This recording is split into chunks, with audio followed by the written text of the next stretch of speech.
All right. Good evening, everybody, and welcome to Living a Graceful Life. I'm very excited to have my friend Elizabeth Veras on here this evening. And Liz and I are Ageless Grace educators together. We've done a training together. I live for her Tuesday night I was going to say medication, but It it's is. like medication. It's like medication, meditation. And I'm so happy to have her here. She's going to tell us all about it. I want to hear a little bit about you, please, Liz, and tell us what's going on and tell us a little bit about how you started with the meditation. Oh, absolutely. So I'm so grateful to you, to Lana, your beautiful mom, for all of these opportunities. And sharing about meditation is, it's the gift we give ourselves, right? So when I think back to when I started meditating, it was at a time in my life when a lot was out of my control, right? And what do we know about this? Do we not feel that on a daily basis, right? Even more so as we get bigger, because we're growing up, right? We're not getting older. Ageless Grace teaches us that we're not getting older, we're growing up. So as we grow up, more of life seems to come at us, right? And so for me, the major kind of, I guess, test, not even a challenge, because a challenge kind of even has a connotation to it, right? But the Mm. major test in my life came in 2018. And I had, just changed careers. I had left the classroom. I wasn't going to, teach anymore. And I had started working in HR. And, I was abruptly, violently, and traumatically, now I know that that's trauma, laid off. And, for the first, I don't know, 6 weeks, I was in therapy for the first time in my life. I was prescribed meditation, meditation. I was prescribed medication. See that? I The, know. the Freudian slippery It there. is. Exactly. Exactly. And I don't know. I think I kept the meds on my counter, and not once. I just didn't feel that it was for me. Mm. And I'm, knock on woods everywhere, I'm not on any medication even now in my life. Mm. And I just felt like it was something I wasn't ready to do, right? And so I looked at it, and then I just started, it was listening to birds singing, it was taking walks. I had a friend who really just like kind of came to my rescue and would call me every morning, like clockwork. Let's go for a walk.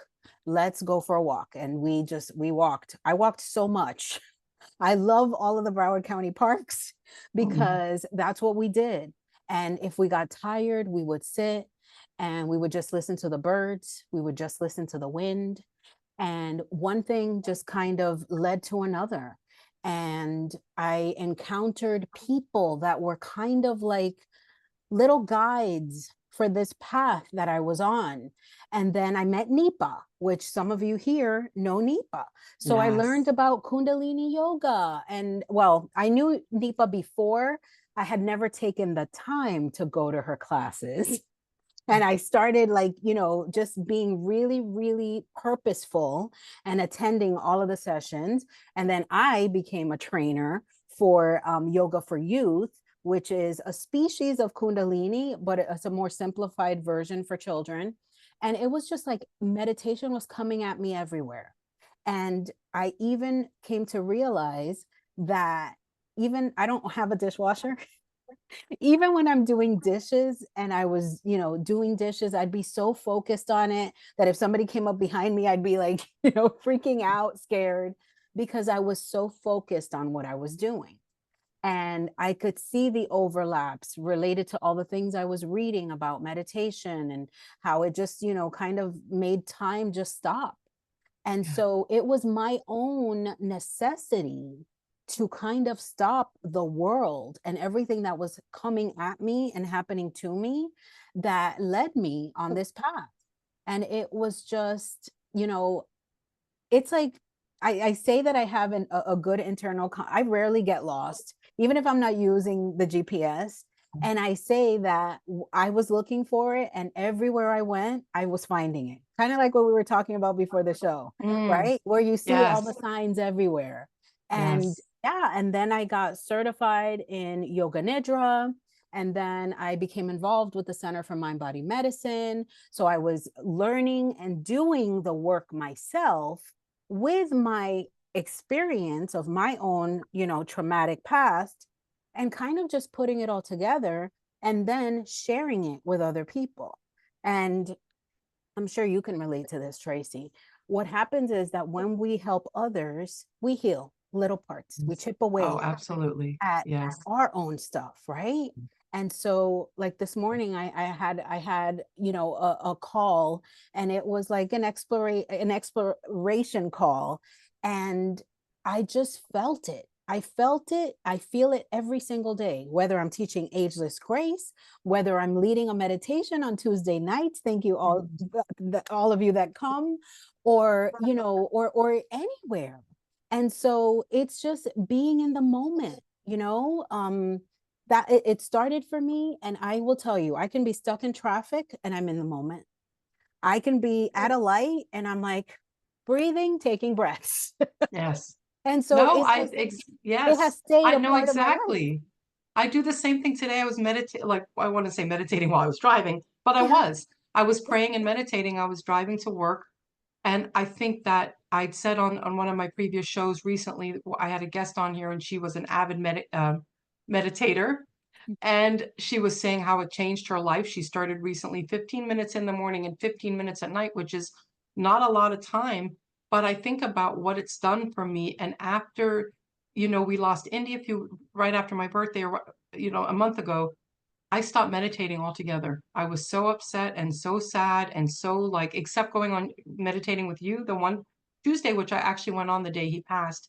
I didn't even think I could, but I did, and it really helped me. And I came on a little late, but I did a half hour, and it was it helped my soul. And I think that that's something with meditation that I try to explain it to people. It's kind of like Ageless Grace, where you say to them, I'd like to explain to you what it feels like to know. Well, they'll say like, oh, when I meditate, my brain goes all over the place. And I'm like, so does mine. So does mine, believe me. But I Well, the brain have a is doing its job. yes, that's what it exactly. And then I try to come back and focus, so I want to ask you also, that was to get into that point, like people saying it's difficult for them. What would you say is an easier way to meditate, or would you say? I love that. The easier way to meditate, I don't know why I named it. Maybe it's the teacher in me, but I say take attendance of your body. And because of I, lead the yoga nidra meditations, it's a body Mhm. scan. So what you're doing is just you can start at your head and work your way downward. You can start at your feet and work your way upwards. And the script is built in because you're already in your body, right? So we start at the soles of the feet and you just check in. Hey, feet, how are you feeling? How are the soles of my feet, right? It helps with meditation and mindfulness to kind of come in or invite the senses when you're meditating, right? So it can just be as simple as how do my feet feel? Or how's the temperature at my feet? And then, feet and the toes and the ankles. And you can go wherever you want with this, the tops of your individual toes. And it's already there. And the truth is, anything is a meditation. I talked about washing dishes, right? Um, Sometimes it's just, after the shower, moisturizing. That's meditation, right? A lot of people that practice yoga don't realize yoga is a body meditation, right? Mhm. Mhm. When we're doing Ageless Grace, we're doing mindfulness. You're not thinking of anything else. So truly, so much that we already do can be a meditation. I like got home from the gym one day last week, and I'm usually home by 8:30. And at 2:40, I came inside the house and looked at the clock, and I could not believe it. Lost all track of time, just pulling weeds and moving plants and repotting, and lost everything that was going on, and I just stopped time. Mhm. Yes. So My and going back to your question about mind wandering, that's what the brain does. It Yeah. wants to, it doesn't stay still. And you simply, if you, whatever kind of meditation you're doing, if you find yourself distracted, you gently bring your thoughts back to whatever you're doing. So if you were at your calves when you got distracted by the ringing phone or the doorbell, you just pick up again and override the brain's tendency, right? I think I'm pretty sure you've talked about it on here with your mom about, you know, our limbic system and what the brain does and how the amygdala is designed to keep us safe, right? So Mhm. every time we do something new, the amygdala wants us to procrastinate because it's new and it doesn't understand that and it wants you to go Yeah. back to your old habits. But Yeah. the thing is, meditation is a practice. And so we have to stick with it. You know, if you can find any little benefit in it, then you make it work for you. And it doesn't have to be, you know, dun dun dun meditation, right? It doesn't have to be this huge thing. Even time wise, you I was know, going to ask you about that. What would you say? What I mean, is there a time frame on it? You know what I'm saying as far as the amount of time to do it? well, if you have one of those apps on the phone that give you all the pressure in the world, you're going to want to do 10 minutes. And that first 30 seconds is going to feel like an eternity, right? Mhm. So Mhm. I say set a timer for a short amount of period. And if the timer goes off and you want to keep going, then you win, you beat the Mhm. timer, Mhm. right? But to give yourself this time window and now you have to fill it up, that's already putting excess pressure on you. So maybe don't look at the time. Maybe count backwards from 60, you know, maybe count backwards from 30 and do that several times a day. So, Yeah. like, I think just kind of, you know, taking the lid off of the boiling pot so it all Yeah. cools down makes us want to do it more too.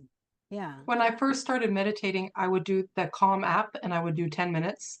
And Mhm. it did seem like a long time until I found one particular one that was a body scan so relaxing that I didn't want it to end.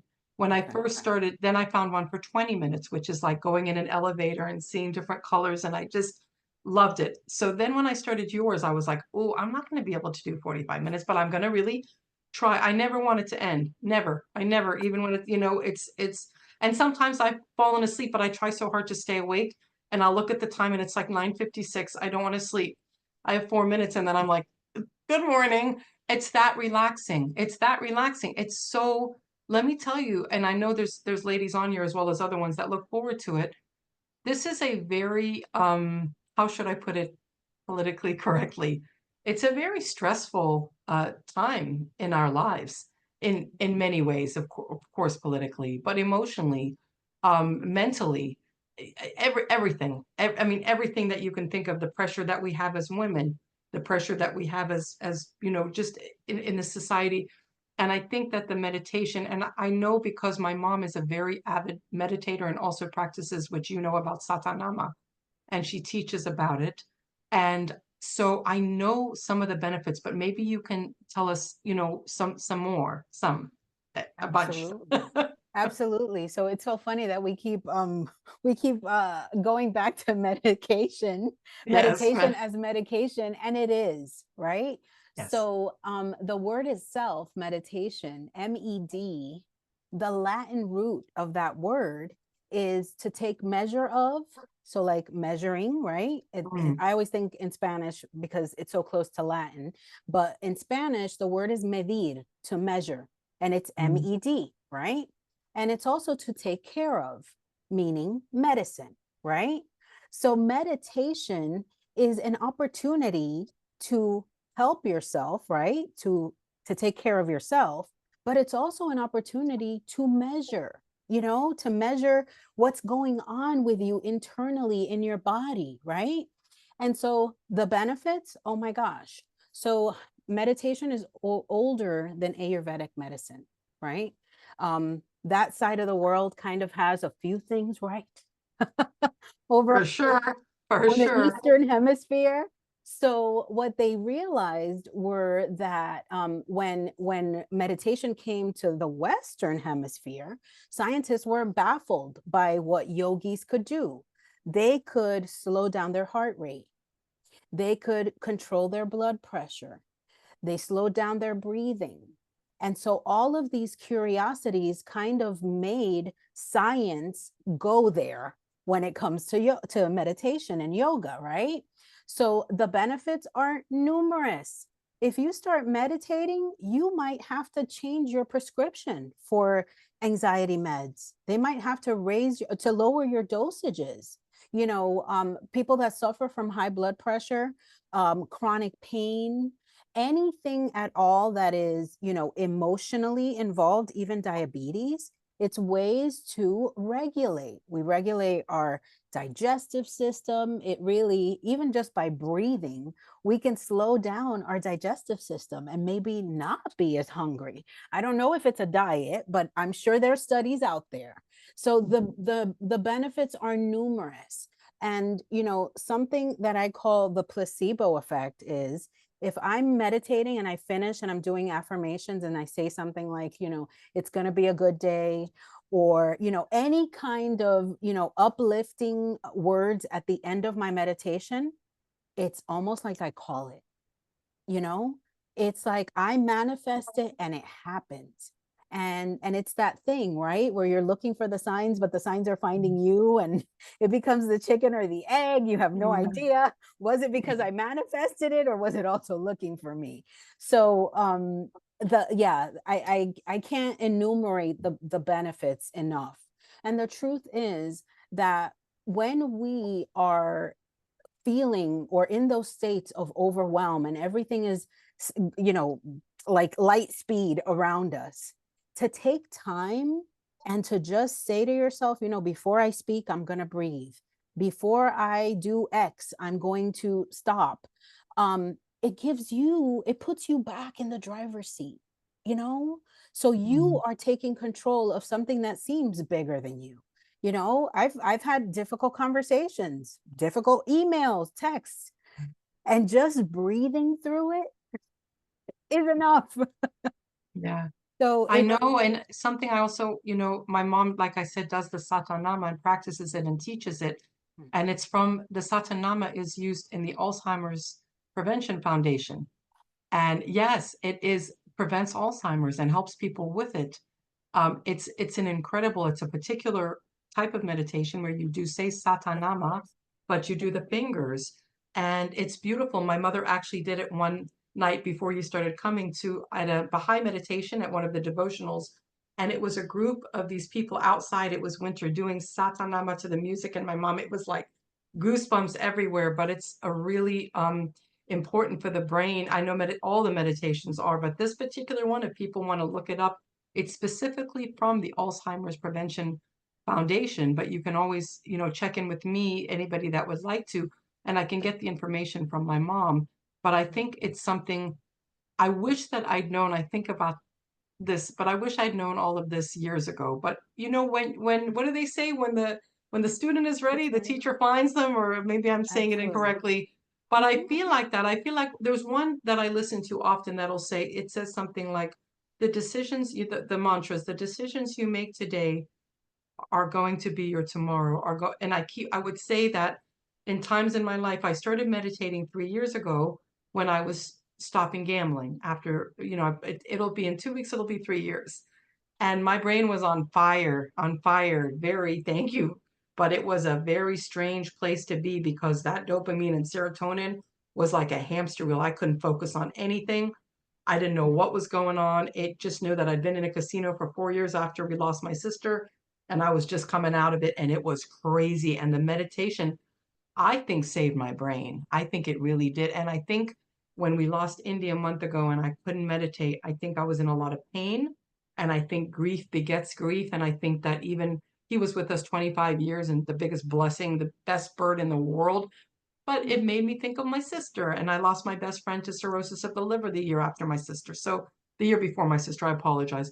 So I had all of that going. And then, seeing my mother, this is my mother's baby for 25 years. both of us weren't meditating. I'd say to her, you, and she loves doing her satanaman, but we started again a few weeks after that.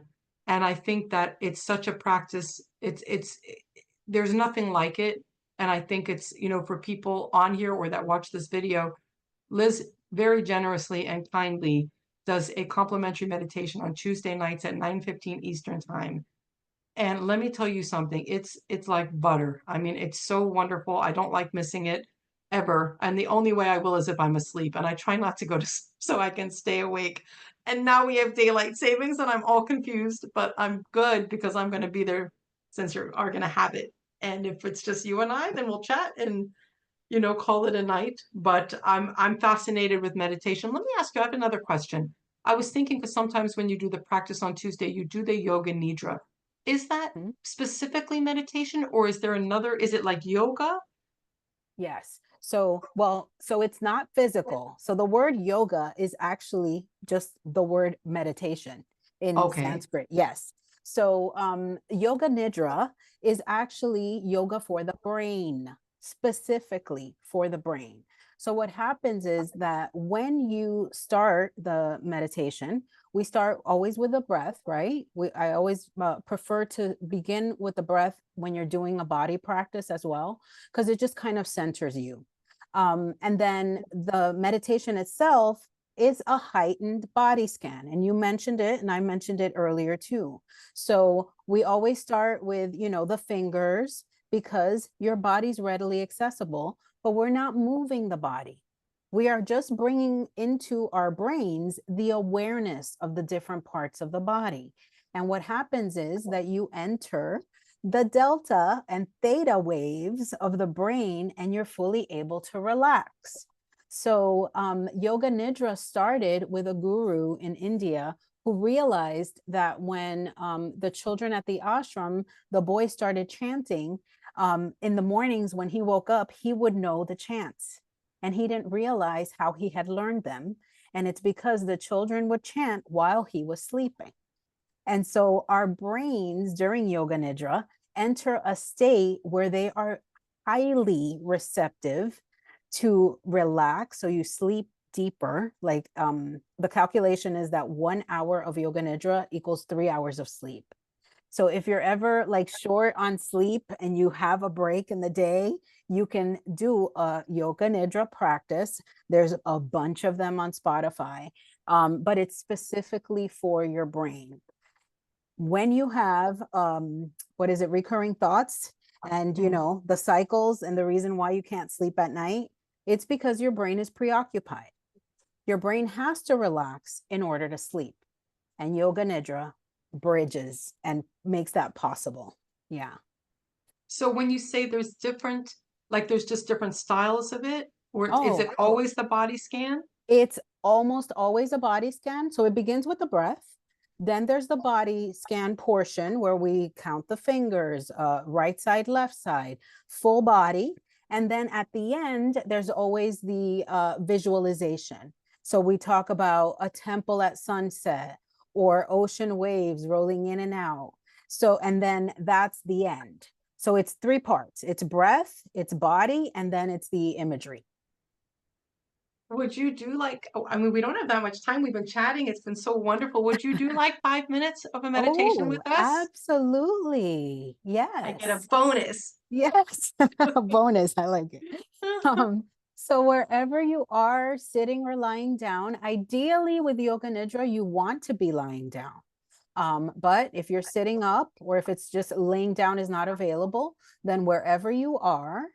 And the reason why the invitation to close your eyes exists is because this way your brain is not focusing on the environment around you. So you can close your eyes about 90% of the way and just bring your awareness to the breath. And however your breathing pattern is the way you lead it. So if you inhale through your nose or mouth, take a breath in. And however you exhale, in whatever way is most comfortable for you, in and out.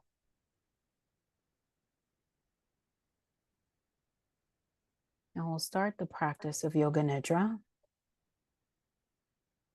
And with Yoga Nidra, the very beginning, sorry, I skipped a step, is to set an intention, a desire, something deep in your heart that you would like for yourself. It doesn't have to be huge. It doesn't have to be tiny. It can just be to achieve calm and peace for the rest of the minutes of this practice. And now repeat the sankalpa, this desire, to yourself 3 times.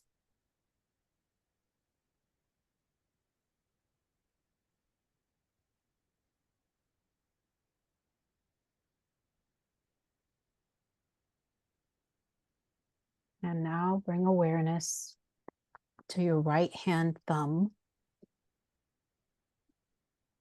right hand pointer, right hand middle finger, right hand ring finger, right hand pinky. Now it's very important that you remain still and not move any of the parts that you're naming. Left hand thumb, left hand pointer, left hand middle finger, left hand ring finger, left hand pinky. The entire right arm, from fingertips to wrist to elbow to shoulder. The entire left arm, fingertips, wrist, elbow, shoulder. The top of the head, the hairline, forehead, eyebrows, nose, lips, chin, cheeks, the ears, the throat, and the back of the neck, the upper back, the mid back, and the lower back,